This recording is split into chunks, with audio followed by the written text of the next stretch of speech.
आप सभी को महाशिवरात्रि की हार्दिक शुभकामनाएं।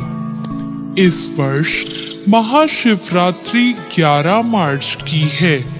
यह भगवान शिव का एक प्रमुख पर्व है।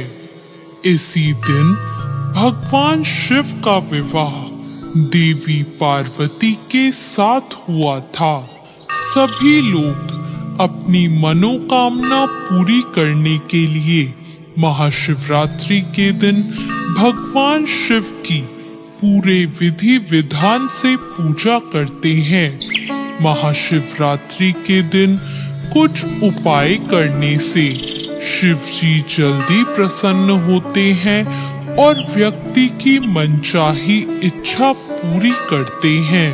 दोस्तों, अगर आपको नौकरी या व्यापार में परेशानी चल रही है तो महाशिवरात्रि के दिन व्रत रखें और शिवलिंग पर जल में शहद मिलाकर अभिषेक करें। साथ ही अनार का फूल भी चढ़ाएं। ऐसा करने से नौकरी और व्यापार में तरक्की होगी। दोस्तों, दुर्भाग्य को सौभाग्य में बदलने के लिए महाशिवरात्रि पर जरूरतमंदों की मदद करें। ऐसा करने से जीवन में सभी प्रकार की समस्याओं का अंत होगा। अगर आपकी कुंडली में ग्रहों की स्थिति कमजोर है तो महाशिवरात्रि के दिन आप शिवलिंग पर दुग्ध अभिषेक करें और ओम नमः शिवाय का एक माला जाप करें। ऐसा करने से कुंडली में अशुभ ग्रह भी शुभ फल देने लगेंगे। दोस्तों, अब है मनोकामना पूर्ण करने का उपाय। महाशिवरात्रि के दिन भगवान शिव को उनकी प्रिय वस्तुएं जरूर अर्पित करें, जैसे भांग, धतूरा, बेलपत्र, इत्र और भस्म से भोलेनाथ काफी खुश होते हैं। इसलिए शिवरात्रि की पूजा में इन चीजों का इस्तेमाल जरूर करें। पंचामृत से शिवलिंग का अभिषेक करें। हो सके तो चांदी के लोटे द्वारा जलधारा से भगवान शिव का अभिषेक करें और ओम नमः शिवाय कहते जाएं। ओम पार्वती पतिये नमः का मंत्र भी 108 बार जप करें। दोस्तों, अब है आर्थिक पक्ष मजबूत करने का उपाय। मान्यता है कि शिव जी का दही से रुद्राभिषेक करने से संपत्ति में बढ़ोतरी होती है। गन्ने के रस से अभिषेक करने से लक्ष्मी की प्राप्ति होती है।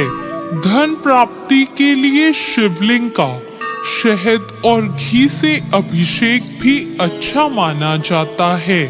शाम के समय महामृत्युंजय मंत्र का 108 बार जप करें। ऐसा करने से आपका आर्थिक पक्ष मजबूत होने में मदद मिलेगी। दोस्तों, हम यही उम्मीद करते हैं कि महाशिवरात्रि आपको शुभ फलदायी रहे। नमस्कार दोस्तों, आज महाशिवरात्रि के मौके पर हम एक शिकारी की कथा सुनेंगे, जिस पर भगवान शिव की असीम कृपा थी। यह पौराणिक कथा शिव पुराण में भी संकलित है। किसी जंगल में गुरु ध्रुव नाम का एक शिकारी रहता था, जो जंगली जानवरों का शिकार करता और उसी से अपने परिवार का भरण पोषण किया करता। एक बार शिवरात्रि के दिन जब वह शिकार करने के लिए निकला तो संयोगवश पूरे दिन खोजने के बाद भी उसे कोई शिकार ना मिल सका। उसके बच्चे, पत्नी, माता पिता को भूखा रहना पड़ेगा। इस बात से वो चिंतित हो गया और सूर्यास्त होने पर वह एक जलाशय के पास गया और वहां घाट के किनारे एक पेड़ पर थोड़ा सा पीने के लिए जल लेकर चढ़ गया, क्योंकि उसे पूरी उम्मीद थी कि कोई ना कोई जानवर अपनी प्यास बुझाने के लिए वहां जरूर आएगा।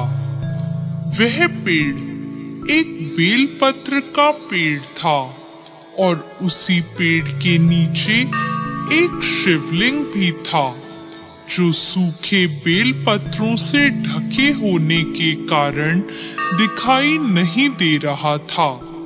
रात का पहला पहर बीतने से पहले एक हिरनी वहां पर पानी पीने के लिए आई।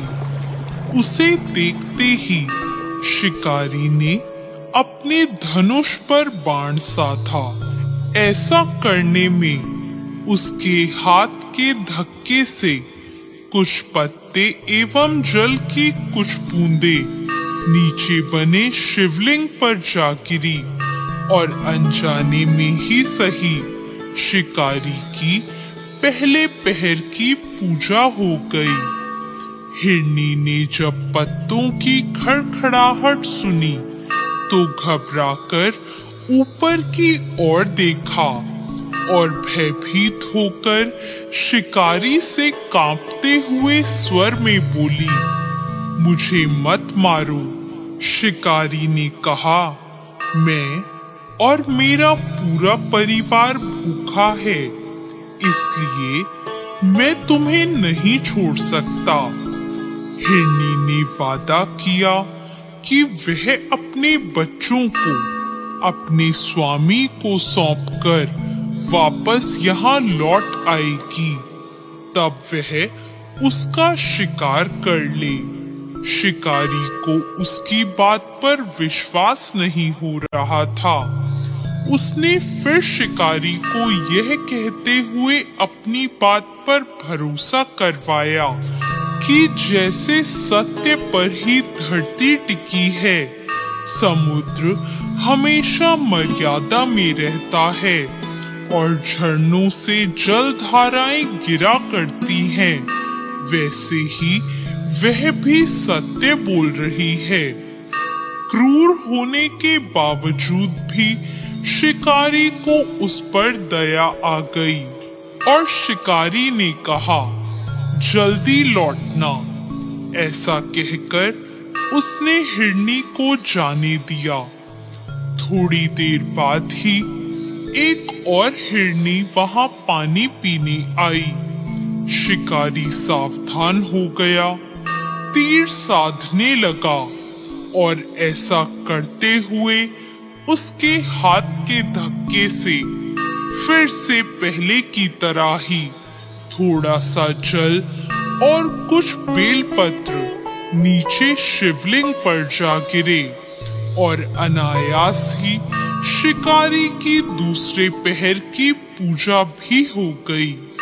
इस हिरनी ने भी भयभीत होकर शिकारी से जीवन दान की याचना की, लेकिन इस बार शिकारी ने इसे अस्वीकार कर दिया। हिरनी ने उसे आश्वासन दिया कि वह लौट कर आएगी। हिरनी ने कहा, उसे पता है कि जो वचन देकर पलट जाता है, उसके जीवन में किए हुए सारे पुण्य नष्ट हो जाते हैं। उस शिकारी ने पहले की तरह इस हिरनी के वचन का भरोसा कर उसको जाने दिया। अब वह शिकारी इसी चिंता से व्याकुल हो रहा था कि उनमें से शायद कोई हिरनी भी अगर लौट कर नहीं आई तो उसके परिवार का क्या होगा। इतने में ही उसने जल की ओर आते हुए एक हिरण को देखा। उसे देखकर शिकारी बड़ा प्रसन्न हुआ। अब फिर धनुष पर बाण चढ़ाने से उसके तीसरे पहर की पूजा भी अपने आप ही संपन्न हो गई। लेकिन पत्तों के गिरने की आवाज से वह हिरन सावधान हो गया। उसने शिकारी को देखा और पूछा, तुम क्या करना चाहते हो? शिकारी बोला, मैं अपने कुटुंब को भोजन देने के लिए तुम्हारा वध करूंगा।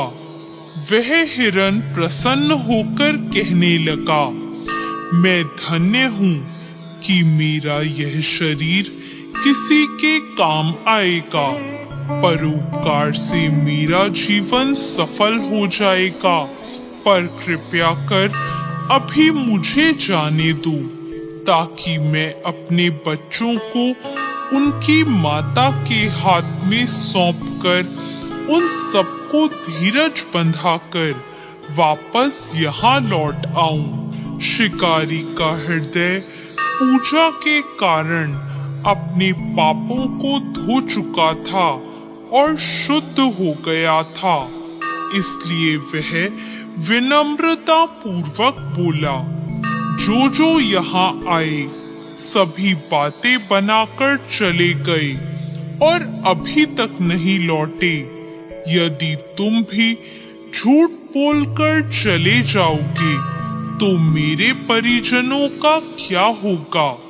अब हिरन ने भरोसा दिलवाते हुए कहा कि अगर वह लौटकर नहीं आया तो उसे वह पाप लगे जो उन लोगों को लगता है जो सामर्थ्य रहते हुए भी दूसरों का उपकार नहीं करते।